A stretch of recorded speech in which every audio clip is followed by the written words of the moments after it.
Magandang gabi po. Ating pag-usapan, ano ba yung mga style ng kakampi ni Bongbong Marcos? Lahat na mga bagay na sa tingin nila ay mahirapan sila, gumagawa sila ng diskarte.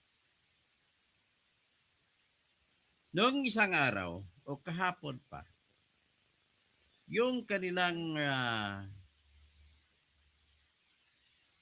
kakampi na si Jinky Lucarit Luistro at saka si Terry Coqui Ridon ay gusto pang tanggalan ng abogado si Sara Duterte sa kaso niya na impeachment. Ang gusto nila na si Attorney Michael Pua tsaka si Attorney Raymond Monsayak ay huwag nang tumayo bilang abogado ni Sara Duterte. Maya pabingi! Andrea Guico. Maya pa, andiyan ka pala ngayon. Andiyan ka pa ngayon sa Singapore? Maya pabingi sa mga kabalen, may bagarabim sa mga kabsat ko. Maray na banggi sa mga taga Bicol. Tapos, maayong gabi sa tanan ng mga Ilunggo. Maayong maupay nga gabi sa tanang mga waray-waray. Maradyaw nga duyom sa mga Surigao noon, marayaw dum sa lahat ng mga tausog. Piyak gawi sa mga Maranao, ago pakat, mga Maguindanao, sa Barm, mga mahal kong Barm. At ang Zamboanga, Buenas noches.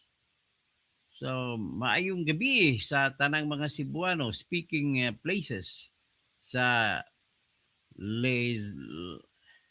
Southern Leyte, sa Cebu, Negros Oriental, Siquijor, og sa Bujul, og asa nagikan ang akong pinangga nga asawa.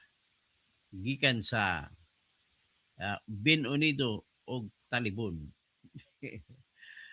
Dito sa Tumoy sa eastern side banda sa Bohol. Kasi sa southern side maonoy duol sa Mindanao. Ang mga northern Mindanao po kasi ng mga residente karamihan diyan galing sa Bohol. Hanggang doon sa Zamboanga del Norte, Zamboanga del Sur. Yan, nagtipon-tipon dyan, pati mga Kamigin, maraming Boholano dyan. Pati mga Siquijor, maraming taga-Bohol dyan. Mga Surigao, maraming Bohol dyan, nag-convert na Surigao noon na, salita. Pati na rin sa Agusan, del Sur, o del Norte, sa Misamis Oriental o Misamis Occidental. Sa Lanao del Norte, believe ko sa mga kaliwat ni Francisco Daguhoy. Bisag nagtuyok man sila sa Northern Mindanao. So anyway, maayong gabi sa inyong tanan. Sa inyong mga taga-Jensan, maayong gabi kay dalawa yung salita dyan, Ilonggo at Cebuano. Sa Marbel, Takurong, Sultan Kudarat, kahit sa Barm, marami na kay mga Maguindanao kasi tsaka Maranao diyan sa Coronadal ay marunong na rin magsalita ng Ilonggo. Sa inyo tanan, maayong gabi. Kaya actually, hindi mo pag pumunta ka ng Coronadal o Tacorong, hindi mo ma-distinguish ang totoong Ilonggo sa Maranao o Maguindanao kung magsalita. Pare-pare yung magsalita. Pati mga Ilocano ro na original settlers ay Ilonggo na rin kung magsalita mga anak nila, mga apo nila. Pati mga Kapampangan doon, Ilonggo na rin. Mga Pangasinan, Ilonggo na rin salita. Yan po ang mukha ng sa Cotabato. Sari-sari po nanggagaling po sa may Batangas, Tarlac, may mga lugar doon pangalan New Tarlac, New Pangasinan, New Kuya po, sa New Iloilo. Marami doon mga new lahat nagsimula. So magandang gabi po sa inyong lahat. Sa Coronadal, mayong gabi sa bagong mayor, si Bing Pabi Arakel. Siya daw kanami lang sa bagong mayor, ha? The unifier mayor of Coronadal, si Bing Pabi Arakel, kakampi ng bayan. At kakampi siya ng mga side ni Uhina, grupo ni Uhina, kakampi rin siya ng mga side ng mga Miguel. So yan kasi ang main pagdating sa Coronadal politics. Yan kasi mga main mga main groups, pro Miguel and pro Uhina. So anyway, nagsama sa katauhan ni Bing Pabi Arakel kasi kaibigan si Bing Pabi ng mga grupo ng Kanami at grupo ng mga bagong Coronadal. Okay, diretso na tayo. Ang pinag-usapan lang po natin dito ay kanina, naasar naman ito si Attorney Levito Baligod na gusto mangyari ni Attorney Melvin Matibag ay huwag na bawalan na maging abogado si Attorney Levito Baligod ng mga Marines. Ito na naman tayo. Attorney Matibag, abogado ka eh. Ano bang ginagawa mo? Hindi ka man lang nagbigay pugay sa kapwa mo, abogado. Kasi be kind to your fellow lawyers. Kasi time will come, maaalis ka rin dyan sa pwesto. Pag maalis ka sa pwesto, sino bang unang kakampi sa iyo? Kapwa mo, abogado lang. Attorney Matibag. Lahi, ako kahit dispad ako, pwede ko sabihin lahi tayo ng mga abogado. Pagdating pag mag-ipit-ipita na, pitpita ng bayag, kumbaga, tayo-tayo rin, kahit magkaaway tayo ng mga abogado, tayo-tayo lang nagkakampihan. Tandaan mo yan. So ngayon, bakit mo iipitin ang mga 18 Marines?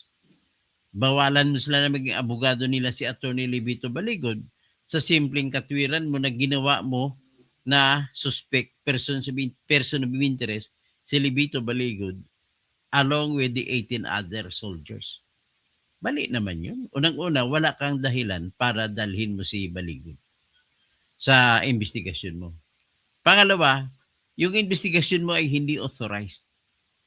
Pangatlo, ang authority mo sa pag-imbestiga ay nanggaling sa hindi rin authorized na utos galing sa ombudsman.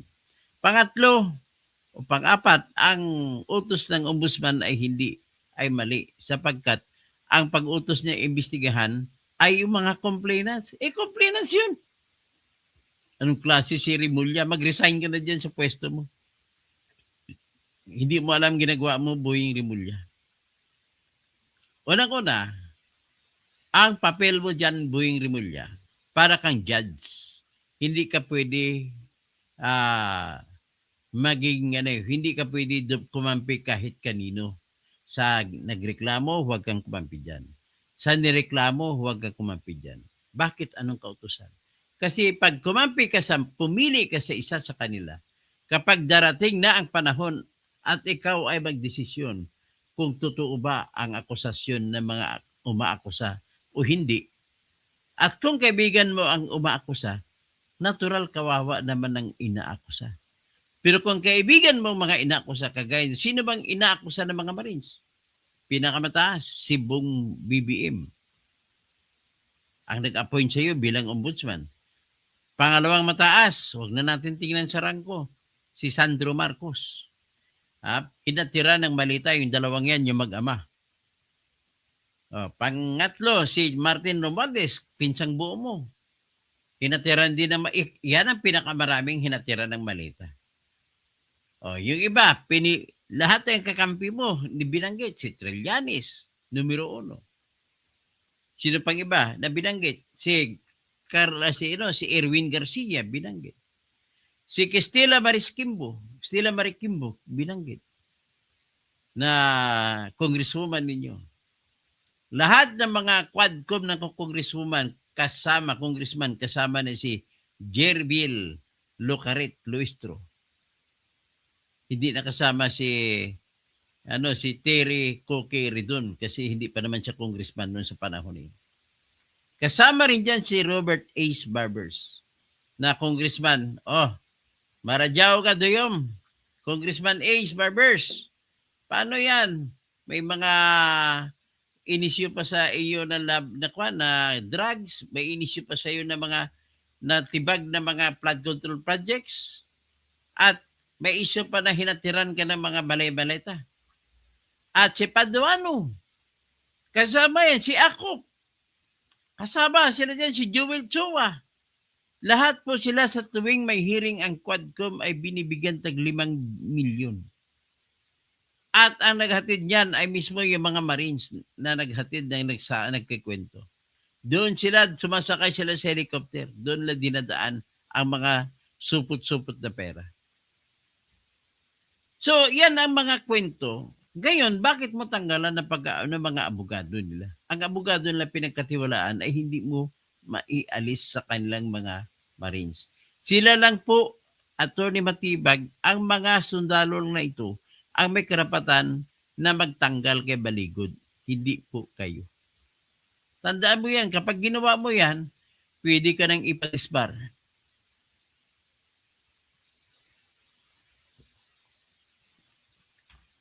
Oo, tama ka. Si Remulla, Martin Romaldes. Kasama na sa tingin ko si Marvic Leonen. Brother nila sa fraternity, sa law fraternity sa UP. Jay Kumaro, Duterte pa rin. Bobby Cortez, good evening. Future Senator Dr. Toto Cosing, legal expert. Galaxy, kaya gusto nila palaging may hearing dahil kada hearing may maleta. Yun nga, kaya pala gusto laging may hearing ang Quadcom. Si Nondex, yari na mga congressmen. Si Mike, attorney, pwede ba yun ituloy nila ang impeachment kahit hindi sumagot sa advocate Cautilam? Ay sumagot naman po si Attorney Sara Duterte. Well, according to them, inanunsyo nila ay papasagutin pa nila yung kalaban ni Sara. Pero ang isa lang ayaw ko ron, yung nag-anunsyo sila na hindi nila, bawalan nila na maging abogado ni Sara, si Attorney Michael Pua at saka si Attorney Raymond Monsaya. In the same manner, gusto naman ni Melvin Matipag, bawalan si Attorney Libito Baligod na maging abogado ng mga Marines. Ano ba kayo? Puro na lang kayo, Ivan? Raimundo Ribucas, ano na bukas na bakbakan na ng Kongreso? Ay, wala pa yan. Hindi pagbagbakan bukas kasi sasagot pa ang kalaban ni Sara sa papel. Mango, di pwedeng tanggalan ng abogado ang mga yan dahil daming paipan. Isa pa po, nais ko lang ibanggit sa inyo, idiin ko lang. Kahit sino sa atin dito na inaakusa, na piling or inakusa, ay may karapatan mamili kung sino gusto ninyong abogado, kung sino gusto nating abogado. Hindi tayo pwede pilitin kung sinong gusto isubo. Kasi ang pagiging abogado po at pagkukuha ng isang tao na bilang sa abogado ay hindi nakasandal sa lamang sa katalinuhan lamang ng abogado, kundi sa katiwalaan. Unang-una ganito po yun. Kung totoo na yung kliyente ay pumatay, saan siya magtapat? Sa taong pinagkatitiwalaan niya. At walang iba at pipiliin niya yung abogado niya. Kaya nga po, yan ang dahilan kung bakit hindi ka pwede magdikta na hindi maging abogado ang isa ng mga tao kung ang tao mismo ang pumili kung sino gusto niyang abogado. Alam mo, bumababa na sa ang level ng mga utak ng mga kakampi ni BBM, bumababa na.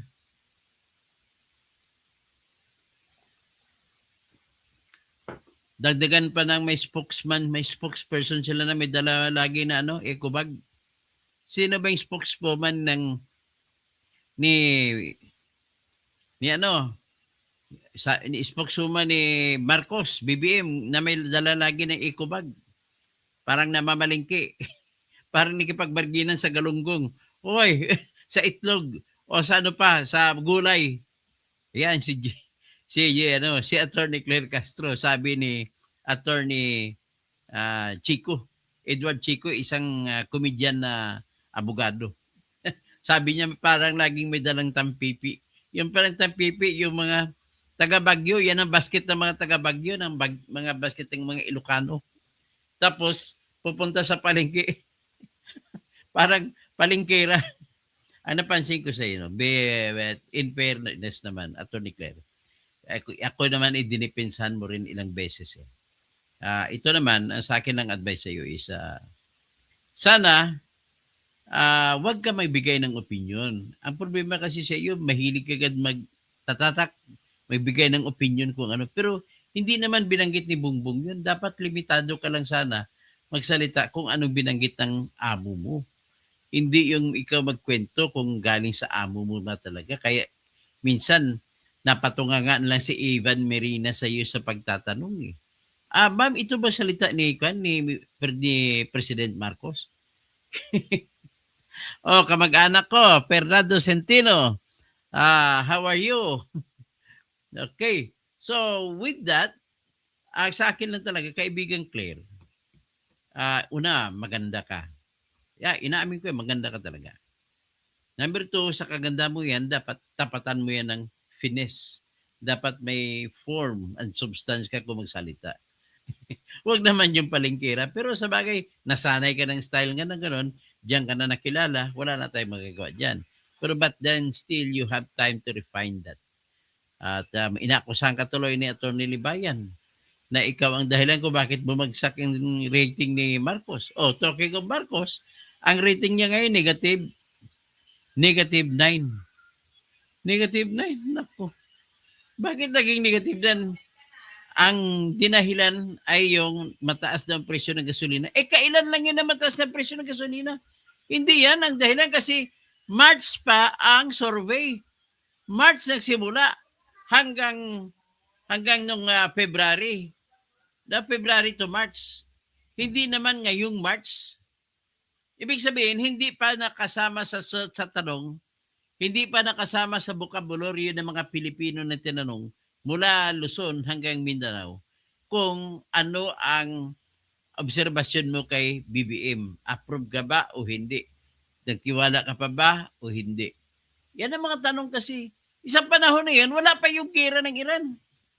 Anong namamayani? Di yung impeachment ni Sara at saka yung ICC trial ni Digong, ang ibig naman mo sabihin ay kontra ang Pilipino sa ginawa ninyong pag-impeach kay Sara at saka pag-trial kay ICC. Kasi pwede naman siya dito sa Pilipinas i-trial. Bakit dalhin pa ron? Pinakita pa natin na mahina pa lang ating sistema ng katarungan. Ininsulto pa natin ang ating Supreme Court. Dahil sa ginawa natin ganun. So, yan po ang resulta. So, ngayon, ano naman ang rating ni Sara? Plus 28. Plus 28, bakit? Kasi 54% ang kanyang trust rating.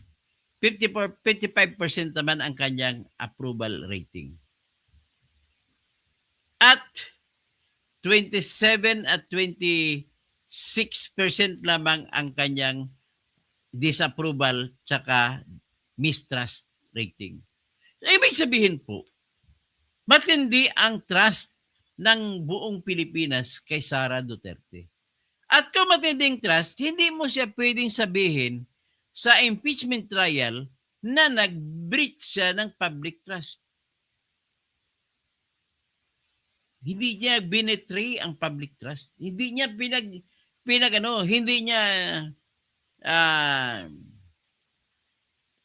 hindi niya tinakwil ang tiwala ng taong bayan sa kanya. Yan na pong ibig sabihin niya. At ayaw ng taong bayan na paalisin siya. Yan na po ang mensahe niya, napakasimple.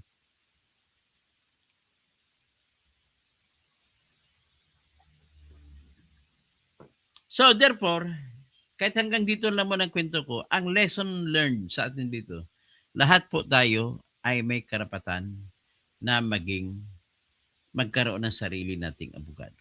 Okay? Kahit saan ba yan? Kahit ano mangyari. Basta ikaw may karapatan ka mamili ng sarili mong abogado. Kahit sabihin pa natin may conflict of interest sa'yo na ikaw na kliyente. Oras na pumayag ang abogado mo sa'yo, kahit may conflict of interest, obligado siya na tanggalin yung conflict of interest. Bawal na bawal para kayo pumili ng abogado ng isang tao. Kaya nagtataka naman ako. Pumayag na nga sila ni Attorney Baligod ang mga Marines na magpa-interview isa-isa. Nang pumayag na pumunta na kanina, anong nangyari? Sinabihan ng reporter si Attorney Baligod na sinabi ni Attorney Matibag na hindi na daw siya pwede mag-abogado. Pakinggan natin ang reaction ni Attorney Libito Baligod. Ito. Tanong kayo, kaya yun ang nangyari. Halos 3 oras kami. Sir, ngayon 3 magsasubmit oras sila na pa-interview. kayo ng individual affidavit. Hindi naman ni-require ng NBI yun na mag-submit ng individual affidavit. Yung ombudsman lang Ang in-require sa kanila, magpa-interview lang isa-isa. ang nag-require. So magpo-comply kami doon. Para po malinaw, natanong po kayo tungkol sa affidavit niyo last time. Yes, noong March 12. Opo. Nagtanong sila sa laman ng affidavit. Sir, sabi ni Director Matibag, dapat daw palitan ng mga ex-marine yung kanilang abogado. Kayo, bilang kayo po ay iniimbestigahan din ng Bureau ngayon. Your reaction on that, sir? Sinabi ba yun ni Director Matibag? Kasi kung i-quote kita, kung sinabi niya yun, para siyang nagtatanga-tangahan. Hindi niya alam ang batas, hindi niya alam ang regulasyon. Sa madalit sabi, ano rin ito? Bobo rin ito si Matibag. Akalain mo, bawalan mo sa mga Marines na magkaroon ng abogado nila, na bibitawan nila? Dahil may balak ka na tanungin mo abogado nila? Bakit wala bang karapatan ang mga 18 Marines na pumili ng sarili nilang abogado na gusto nila? So I think, pero dahil sinabi mo yan, ako may doubt ako na sinabi niya yan Dahil alam ko na abogado siya. Dapat din po kasi kayo sir may abogado since Yeah, oo. po kasi. Wala naman tayo sa korte. Kung nasa korte ka, it is advisable kung abogado ka na magkaroon ka ng sarili mong abogado pag nasa korte. Sa ganitong investigasyon, walang ganung rule, no? In fact, maski abogado ka sa trial stage, you can read the entire rules of court. Walang magsasabi dyan na dapat magkaroon ako ng sarili kong abogado. Pero for practical reasons, unwritten rule yon sa aming mga abogado na kung ikaw ay nasa korte, kumuha ka ng sarili mong abogado. Pero that is an unwritten rule. At attorney, moving forward na lang yung pakay natin today sa quick recap na lang. Ang hiningi sa amin ng NBI, ang hiningi sa amin ng NBI, yung contract of employment, no? Mga screenshot ng mga chats nila, no? Yung original ng mga pictures, and so many others, no? So, yun ang pag-uusapan namin ngayon. And you have those mga ebidensya. Okay, ganito, no? Uunahin ko na. Natanggap namin yung subpoena ng NBI noong Biyernes lamang, no? Noong Friday lamang, no? Yung iba umuwi sa mga kanilang bahay, no? Ngayon, yung contract of employment na hinihingi nila, ang problema namin, wala na dito si Saldico para mag-issue ng certification na empleyado sila. So, yan po ang Mas dun ako. yan ang sistema na mga pamahalaan na meron tayo ngayon. Tama po si Remo, si Romel Bengson. Pati si Lacson kasi mga kaalyado ni BBM ay gumagawa ng diskarte. Babaguhin ang affidavit. Bakit mo pa babago ang affidavit nila? Ginawa sila perjury. Pinagawa sila kasalanan, Mr. Lacson. Magpiperjury sila. Kailan tayuan lang kung ano man sinabi nila. Di ba? Ganun lang kasimple. Pakinggan natin siya for fairness sake. Pakinggan natin si Matibag. Pero iba at ang topic nito eh. Pakinggan lang natin, nevertheless.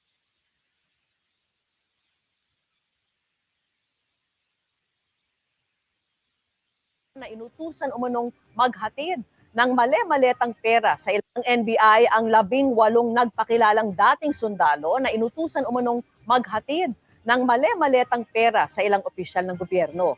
Kabilang sa mga hinimay ang laman ng kanilang joint affidavit. At nakatutok si John Consulta.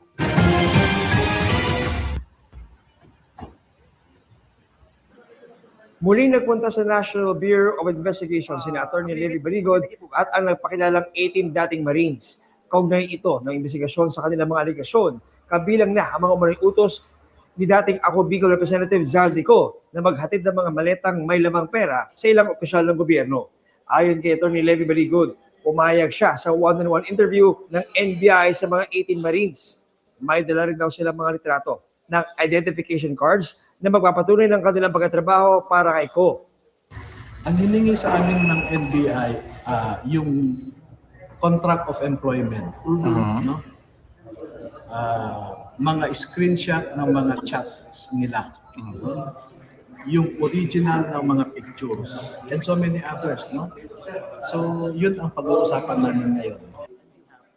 Dagdag pa ni Baligod, ilan sa mga sundalo, personal daw na naghatid ng maletang may lamang pera sa ilang personalidad. Matapos ang ilang minutong pag-uusap, naghiwa-hiwalay na ang 18 Marines at sumama sa mga NBI agents mula sa 3 dibisyon para sa pagtatanong. Ayon sa aming source, umikot ang pagtatanong sa laman ng joint affidavit.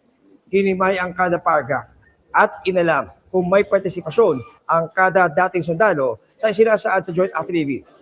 Ikinalugod naman ni NBI Director Melvin Matibag ang pagpayag na ng 18 Marines na sumalang sa one-on-one interview sa mga ahente ng NBI.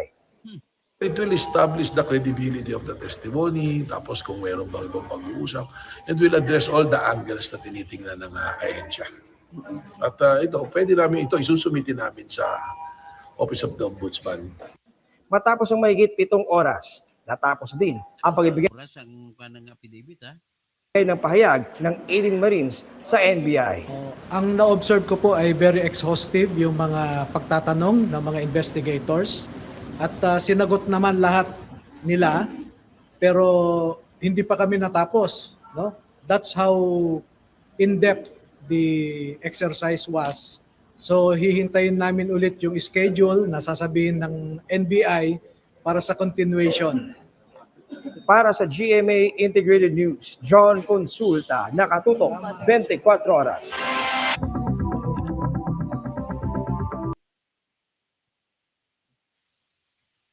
So yan ba na, hanggang dyan na lang at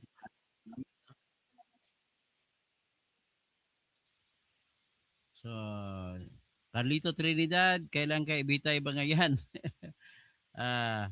Conrado Ape, gusto nila palitan dahil si Baligod di nila makumbinsi. Si Claire Palingkera. Salute to you, Attorney General Toto, practical explanation. Fernando Centeno, yan, kamag-anak ko yan. Kasi ang tatay ko, si Remo Centeno Causing. Shout out sa tatay ko, kay Remo Centeno Causing na nanonood sa ngayon. Dami na bangag sa gobyernong ito, follow the leader. Robel Bengson, Ibang Rabi. Raymond de Ribocas, 18 Marines, bumaliktad na, may kaso si Delima, gihanda, ay wala yon, hindi bumaliktad yan. Mamaya, abangan nyo, Marines din ang sasabihin ko. Galaxy, kaya nila may palaging may hearing dahil kada hearing may maleta. Trinidad Cordoba, Galaxy, kaya gusto na palagi, kanik balay. Kay Kumaru, Duterte pa rin, Bobby Cortez, good evening, future Senator Dr. Toto, housing legal expert. Galaxy, nakakahiya talaga si Remulla. Magaling lang siya sa bend the law. Nondix, yari na mga congressman. Mike, attorney, pwede ba yan ituloy nila ang impeachment kahit hindi sumagot sa ad cautelaum? Actually, sumagot si Sara. Pero hindi ko alam kung sasagot ni Sara ang kalaban. Raymond Ribocas, ano na bukas na bakbakan na sa Kongreso? Hindi pa. Mango, di pwedeng tanggalan ng abogado ang mga yan dahil daming paipal na mga abogado. Marlon Reyes, takbo ka Senador Doc, yan. Ikampanya kita sa parente ko. Salamat. Amara Timberline, good morning po. Dan, watching from Japan. Maya Pabengi po. Tapos Joaquin, good evening. Galaxy, good evening po. Tapos si Andrea Guico, nasa Pinas ka na ngayon. Karating mo lang. kanina, okay, maligayang pagdating dito sa Pinas. Andiyan ka na pala sa Clark. Maya pabingi.